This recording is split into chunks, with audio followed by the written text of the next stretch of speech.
So our next question, we are going to start with Raylon Leaksmay and move in the opposite direction that we moved in this time. We're getting crazy in here. Watch out, everybody. So we're gonna start with Raylon, then Kevin, and then we'll switch back here.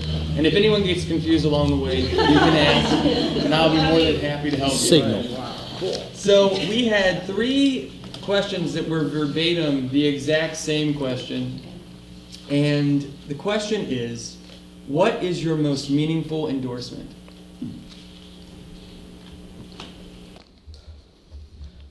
Well, first of all, I will say that the Bold team has received many endorsements, and I thank you, community, for believing in us in order to put your name to it. But my most meaningful endorsement, I would have to say, came from the Teachers Union.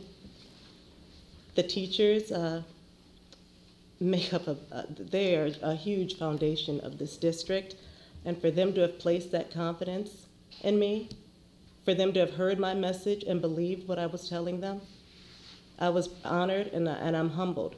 And I'm looking so forward to having such a great working relationship with them because, again, they make up the foundation of this district, one of the many intricate pieces, and again, I thank them wholeheartedly for it. Thank you. Kevin? I'm lucky that some of those people are in this room today. And I have to say that the most meaningful of all of the endorsements is from Ann Warner, who's sitting right there, who is shocked that I say this. Ann Warner and I were on the library board together. We didn't always agree about everything. In fact, sometimes we sharply disagreed.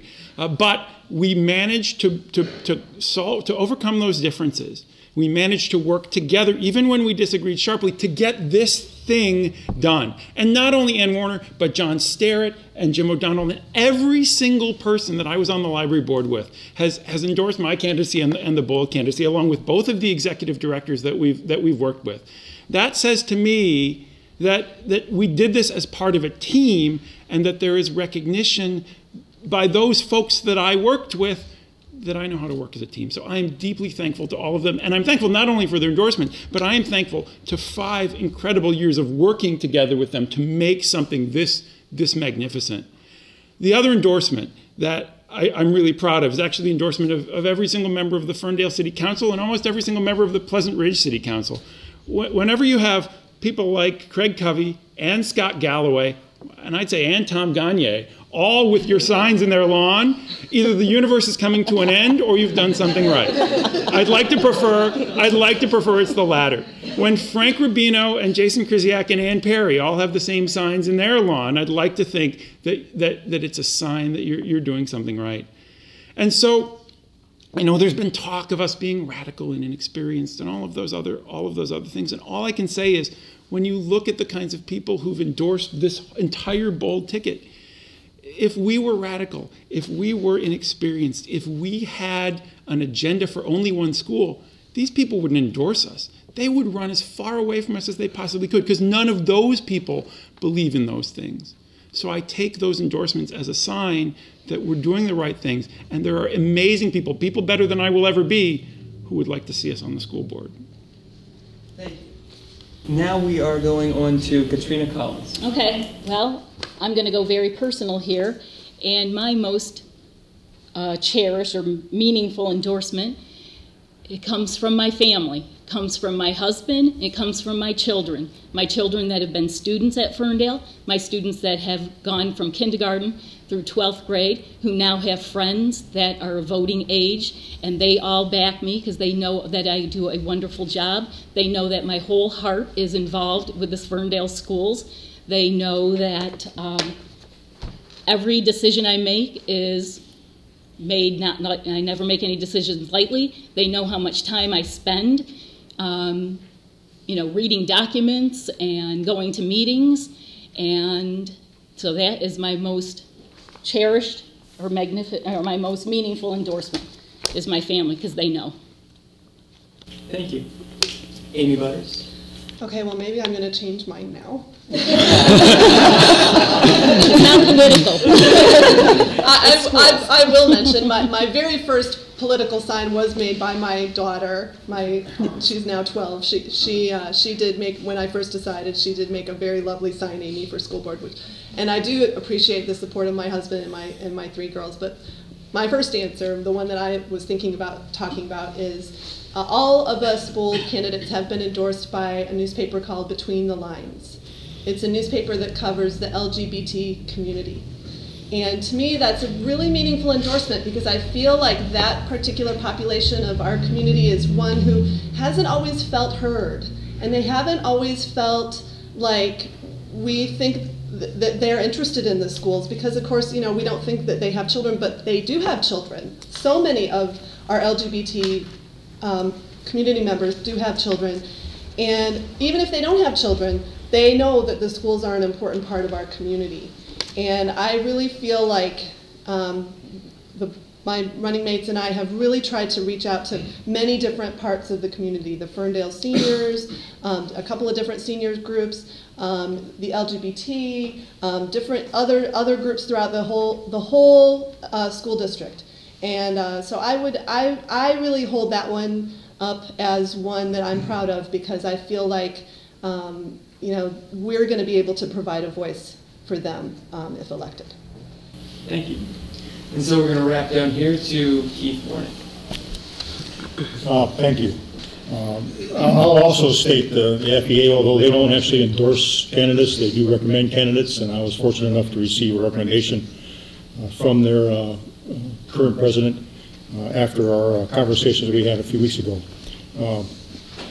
I think the most meaningful endorsement to me is from an organization that's been involved in education in this district for many, many years, and that certainly is the Citizens for Better Education. They endorsed me in 2004 when I ran for the first time, also endorsed me in 2008, and they endorsed me again in 2012. And there's people like Frank O'Donnell, past board president in the district, and Ed Sharples, board president for over 14 years, who said about me that never in the history of Ferndale schools has there been a board member so well educated than Keith Warnick. So coming from somebody who's been involved in the education process at the board level for so long, I certainly appreciate that coming from him. And the last one I'll say is my grandkids. My grandson watched the League of Women Voters candidate forum, and every minute says, "There's Paul, that's Paul." He sees our signs as I take him to the grant, and he reads all the names on those signs every day. It's exciting to have, although in my age, it's exciting to have a new grandchild going to Grant Preschool and seeing the possibilities of what can be coming forward for them as I continue on this journey. Thank you very much. Thank you. Now, Jim Flager. Something popped into my head when that question was asked, and it's something that I mentioned to a person in the audience last week. About a week and a half ago, we were working up at the high school on set construction, and a number of the kids that were there, I've been showing them how to use power tools and put things together. And while we were closing up and cleaning up, at the end of the day, the 4 kids that were left there, all 4 of them said, "Thank you, Mr. Flager. We really appreciate it." And I got to tell you, that's why I do this. It is not about what any adult person endorses or doesn't endorse. For me, this is about the kids. And those of you parents who have kids know saying thank you is not something that pops into their head very often. So to have all 4 of them say that to me on the same day, that's really, really the most important thing for me. Thank you. Bradford Parks. The most meaningful endorsement. I appreciate the endorsements we had, from principals, people who know about education, from former school board members. But I think the most meaningful endorsement for me was from the Ferndale Education Secretaries Union, because we can talk about all these lofty things that we want to do and about student achievement and about student retention and these large pictures. But when it comes down to it, we go home or we go to work and we do something else. And it's those secretaries and those administrators who are actually putting the rubber to the road and having to meet our public. Now, I understand that I think Jim and Kevin were supported by them, and I think they'd be pretty surprised about how poor the customer service is, how they don't treat people with kindness or respect, how they don't respond in an adequate way. I don't know if that came up when you were interviewing them. What came up to me is These are the people that do the hard work for us. These are the people, I know what it's like to have a kid and everybody, you want everything great for your kid. And you want to go talk to someone, but you've got a lot of some anxiety inside about what's going to happen. And maybe when you talk to someone, you don't talk if you could think it over again in the best way. These secretary and administrators who have to talk to our parents, someone who's concerned about whether or not their kid will make it into a magnet school, this person who's concerned about whether or not their child maybe had a bully, these other things, they're geeked up, okay, they're very geeked up, and they go to these secretaries, they have an unenviable job of trying to calm someone down, trying to see what the problem is, and trying to function the best they can to solve that person's problem. And even then, if it isn't exactly what the person came to talk about and they didn't get their way, they go, customer service is garbage, it's terrible, it doesn't work. Why? Because they didn't get what they wanted. Well, it's not always about getting just what you want, it's about what's right for everybody in the district. Thank you. And our last person for question number 2 is Jim O'Donnell. All right. Probably the toughest endorsement that I had to get was that of my wife, Beth O'Connor, sitting in the front room. She was the first one.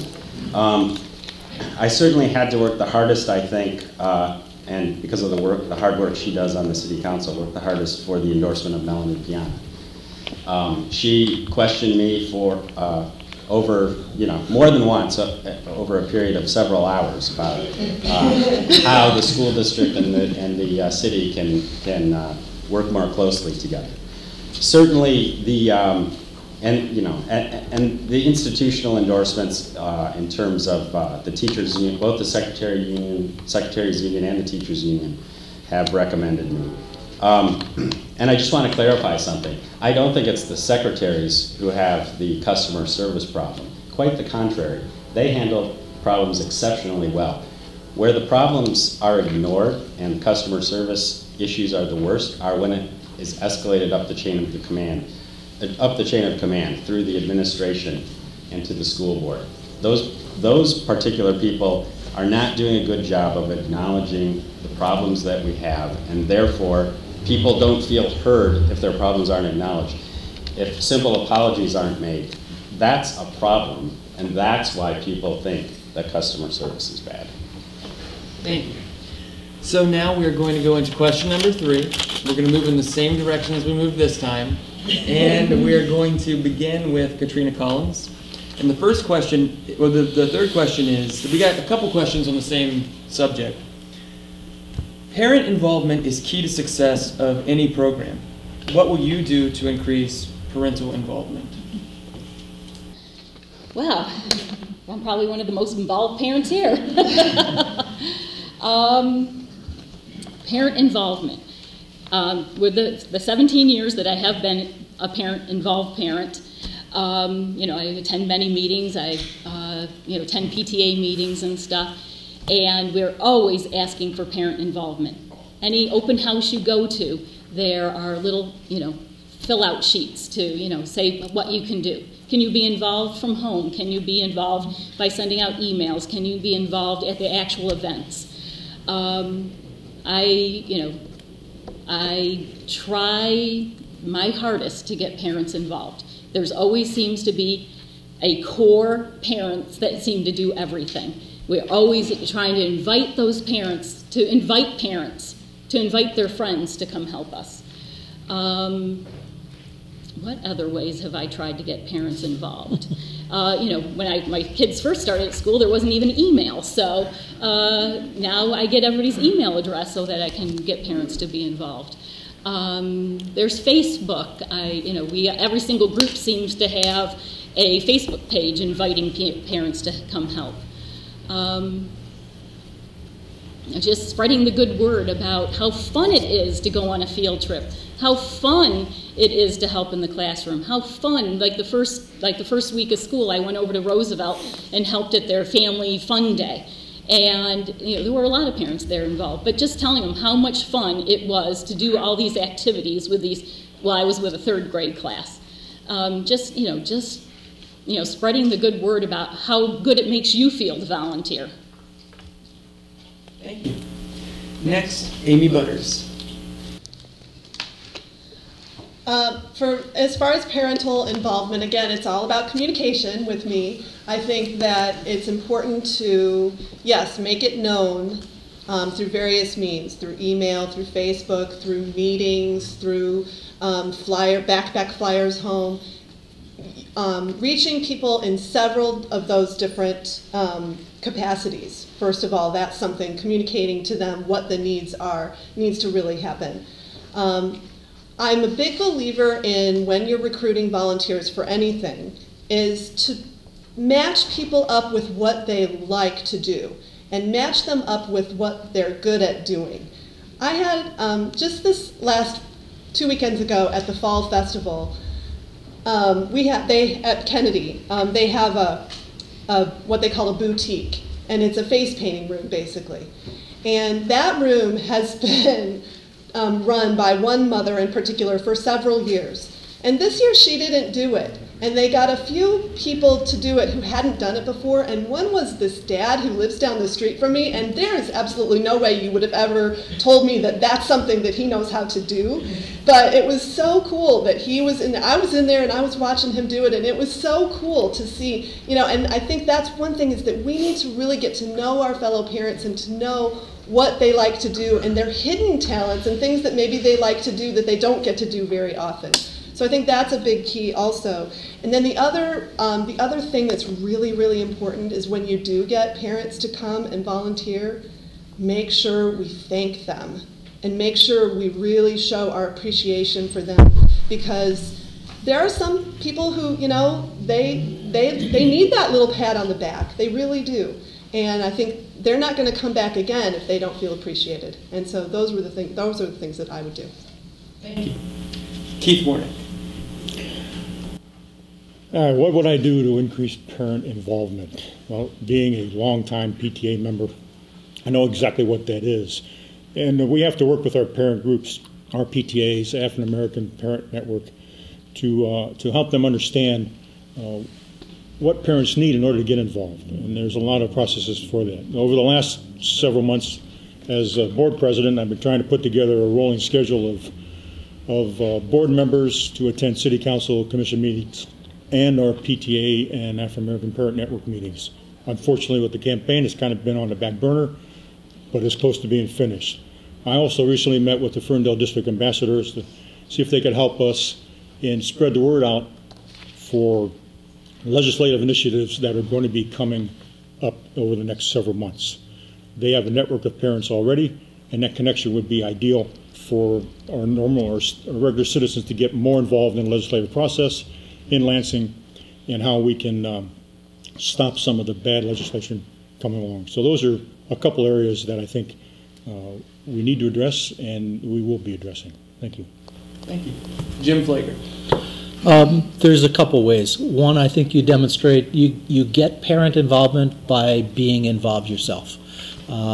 People are, I have found, willing to help on a project if they see that the person asking them is also a person that's working on a project.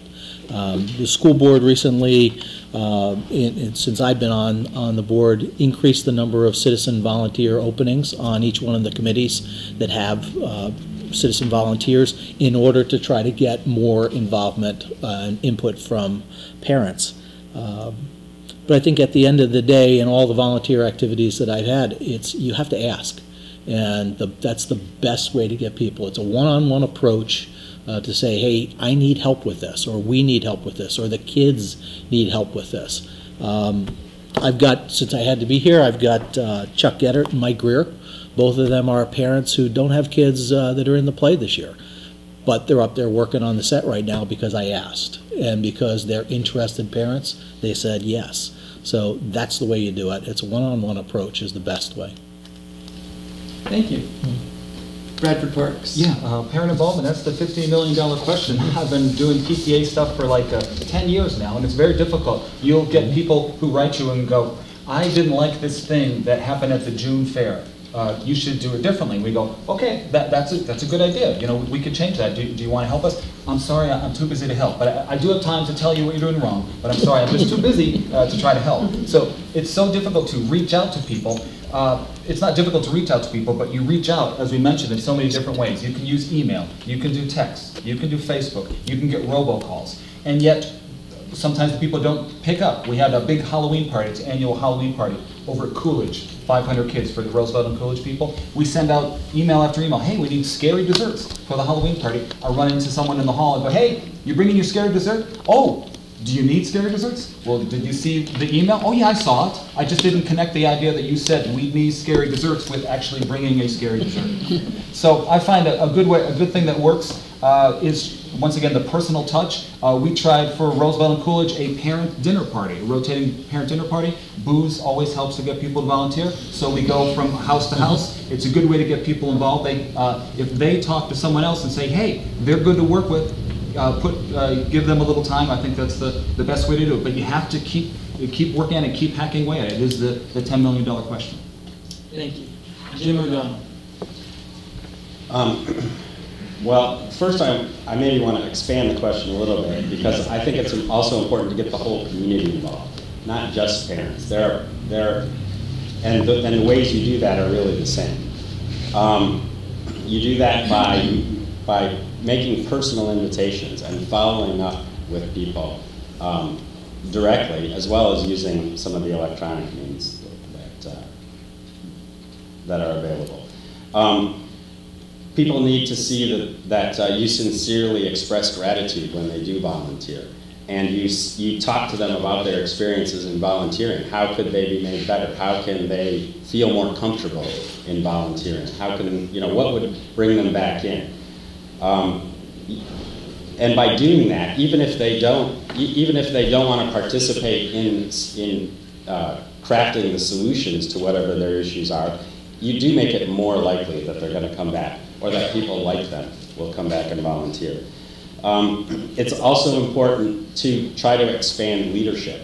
Sometimes when the same people have been leading something for so long, the ideas get a little stale, and the most important thing that group of volunteer leaders can do is to expand the pool of volunteers by developing new leaders to take their place. And that's a very important thing, whether it's a PTA function or a community organization, or any kind of organization that relies on volunteers.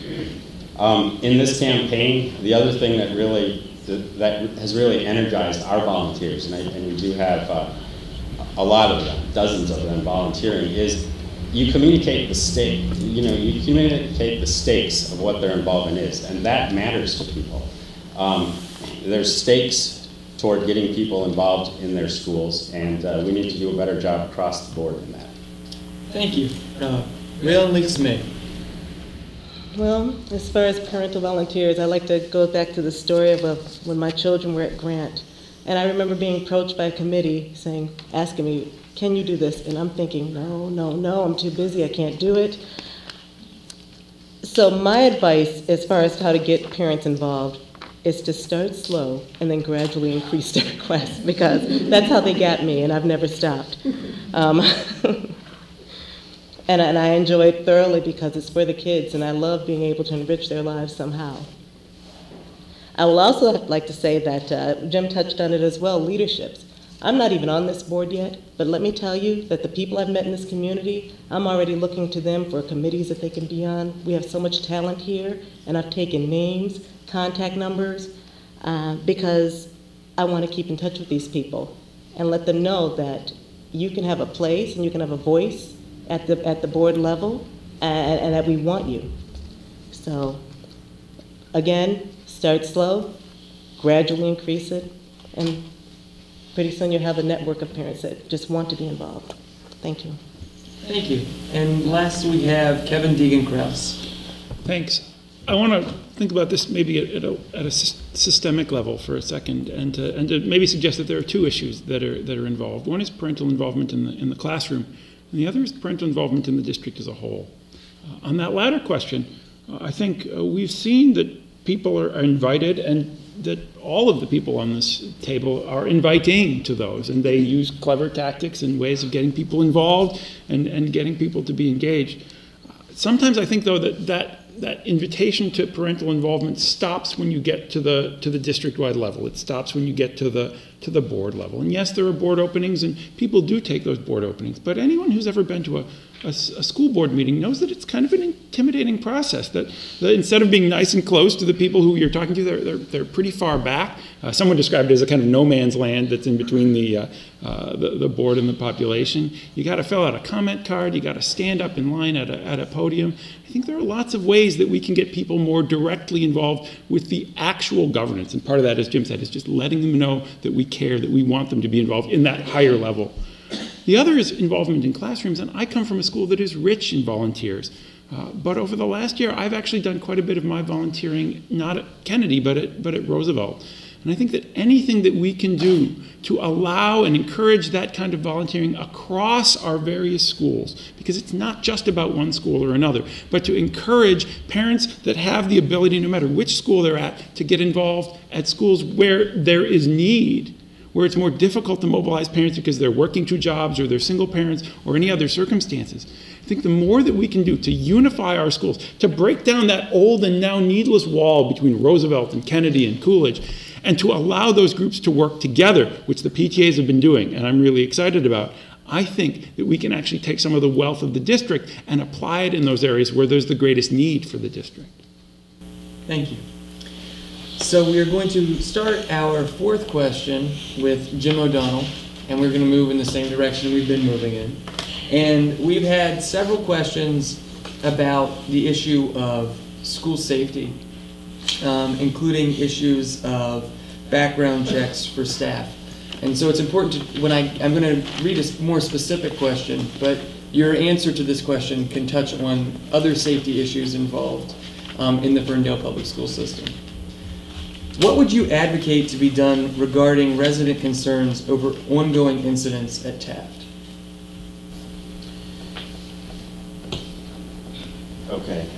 Well, I think with respect to the residents' concerns, the first thing we have to do is talk to the residents actively.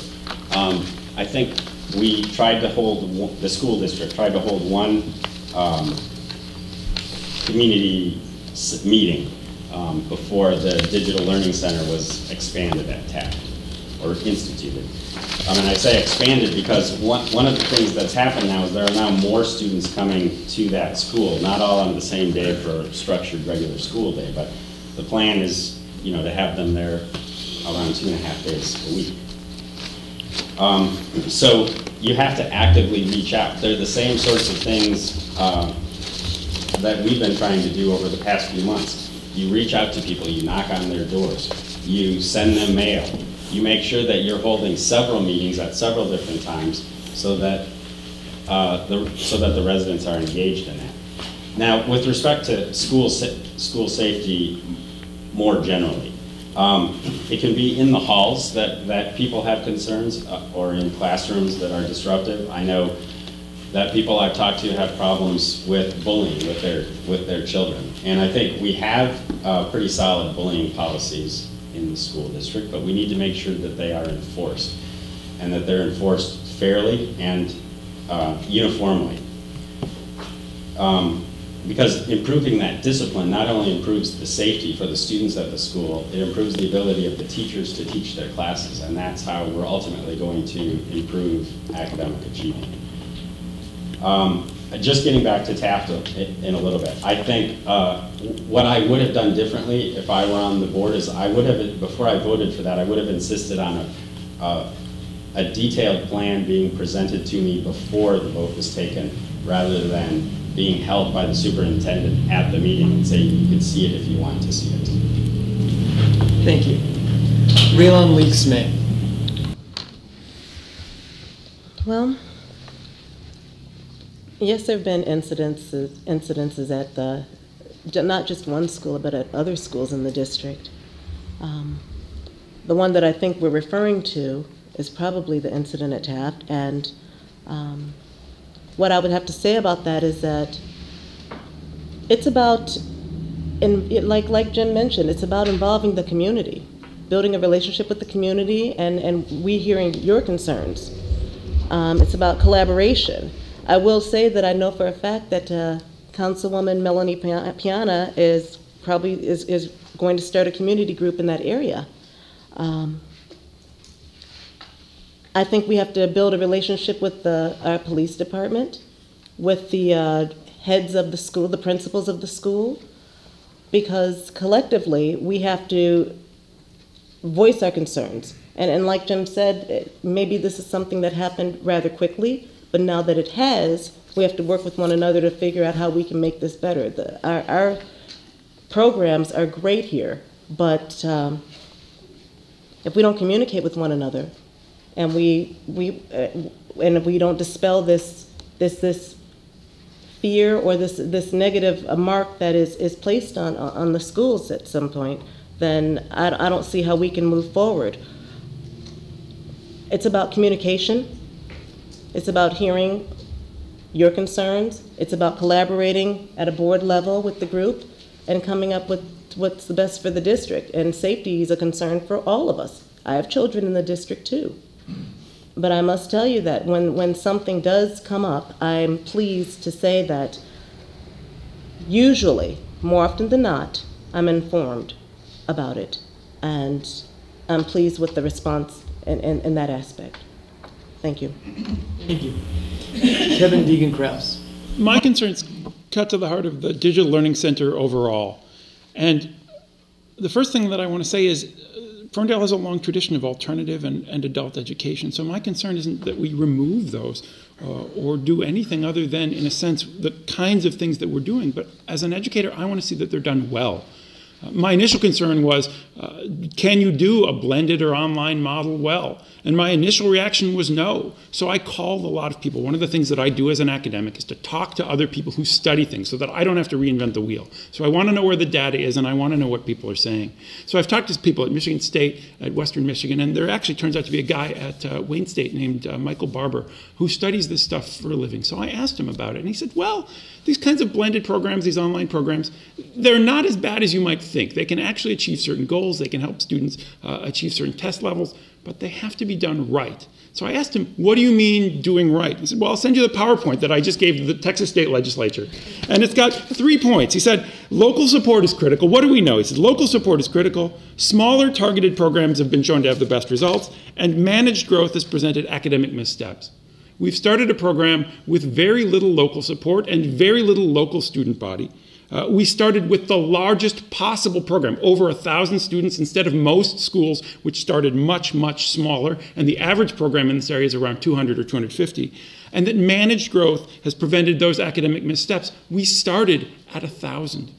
And our teachers in that school are massively overcommitted. The student-teacher ratio at our current digital learning center is 2 to 3 times what it is in any similar program in the state of Michigan. I don't think we can expect that these programs are going to run smoothly if they're rapidly done with no oversight by the board and at levels that don't reflect what the research shows works. We need to right-size that institution so that we can make it work. Thank you. Katrina Collins. Okay, well, Kevin, you didn't answer that question at all about the safety. You're right. You're right. Except that I think teachers being overcommitted has something to do with the safety. Okay, well, I'm going to go on to school safety. And I think I have a little bit of in with that because I kind of have an in with the police. My husband happens to be the chief of police here in Ferndale. He, said to me the other day, with the incident that happened at Taft, he said, I want you to let everyone know that he has an unprecedented relationship with the school district. He meets every month with chiefs around the area. From Berkeley, Royal Oak, Clawson, Hazel Park. He meets with those chiefs, and none of them have the relationship that he has with the school district. That we have a school resource officer at Taft, and that officer has made a relationship with the neighbors in the across the street from the school. They know that they can call him if somebody's loitering in front of their house. They all have his card, his business card. He has met with them. Yes, there was a fight there. It was handled very quickly. When there's a fight, people kind of gather around to, see what's happening. So that's why several police cars went over there. It looked like way more than it really was, and the kids were a little out of hand, and that's why some got arrested. I'm not trying to belittle it at all, you know, because it was a fight. It was a fist fight.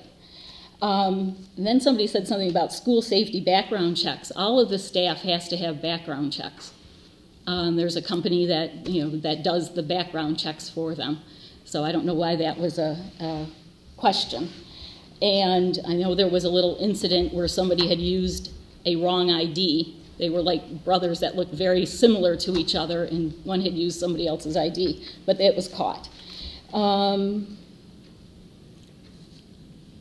So school safety, I think that, you know, we have resource officers in 2 schools that can, you know, they have their finger on the pulse of what's going on. Thank you. Amy Butters. The incident at Taft, the thing that came to mind for me about this particular incident this past week is I didn't learn about it until the next day, and when I did learn about it, it was not from the district. It was from the Patch, you know, newspaper website. I feel that the district needs to be able to communicate when we have incidents like that, needs to be able to communicate to the parents and the people that are part of the district about what happened and the facts, and not just one sentence, there was an incident and it's all better now. Okay, it needs to be details, and I feel that our district can do better in that regard. The communication, because when the less information there is, the more misinformation that gets spread. The rumors, the word of mouth, the neighbors talking to each other, the people complaining about, oh, there's more police cars again.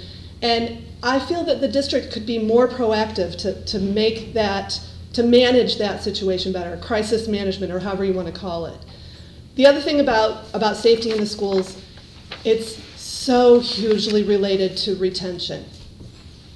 Families are pulling their kids out because when they hear about these news events, they feel that our schools, maybe they're not safe. And again, we need to make sure that, you know, on any given day, most of the time, yes, your child is safe. There are times when these things happen. Yes, there are fights, but we need to manage it. We need to make sure that people don't get stressed about it, because if you have a mom who feels like their kid is not safe in the schools, they're going to leave. And that's, I think it goes back to retention.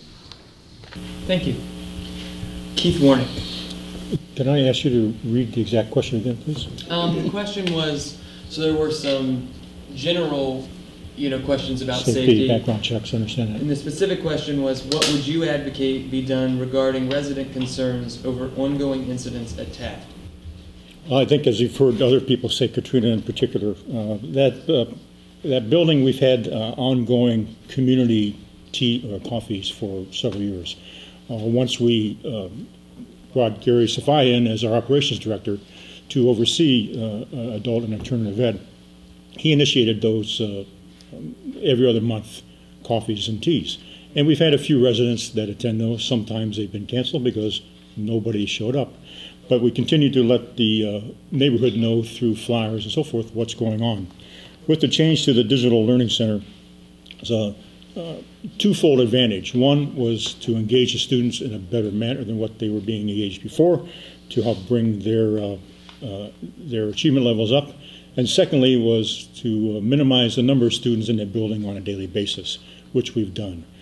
And actually sat down and talked to Renee Hurd, who helped create that school. She's had experience in creating multiple schools across the country, dealing with students that have the same type of challenges that these students have. She was instrumental in creating University Prep High School in Detroit, and all of those positive achievements that are happening there. So I had a chance to visit and talk to her and see that the students are engaged in every single classroom. It's probably one of the quietest high schools I've been in. The incident that happened was unfortunate, but our processes through our administrators, teachers, and support staff, they've all been trained to handle these incidents when they arrive, along with the support of our local police department, and they do a very good job of working in that area. Thank you. Thank you. Jim Flager. I'm sorry, I'm going to take a contrary view. This incident is not about communications. It is not about retention. It is not about the neighborhood. It's about the kids. We had 5 kids, teenagers, who let their emotions overrule their better judgment, and they got into a fight. I don't know about anybody here, but fights in high school are an unfortunate fact of reality with kids. You know, they're kids, they don't always make the best choices. Some of these kids are dropouts from high school at the digital learning program, and so they already have started out not making the best choices. That program is there to give them a second chance and to try to get them to be able to make better choices. The whole change in the program, which I know Kevin disagrees with how fast it was done, but we were not satisfied with the results of the program the way it was, so we were going to change it very quickly in order to try to get better results. I know Kevin has said that we have an academic case advisor ratio, which according to some people, I guess, is way overboard. But the academic case managers, let's talk facts, are responsible for 50 kids each. Now, you name me any teacher in a high school who sees just 50 kids in one day and think that that's an overwhelming load on their abilities. And I would tell you that just doesn't happen. This program is working pretty well. It is Nick Zajac, who's the president of the union, stopped in and spoke to the board and said, it's really, really going very well. Does it have problems? Absolutely. Is it perfect? Hell no.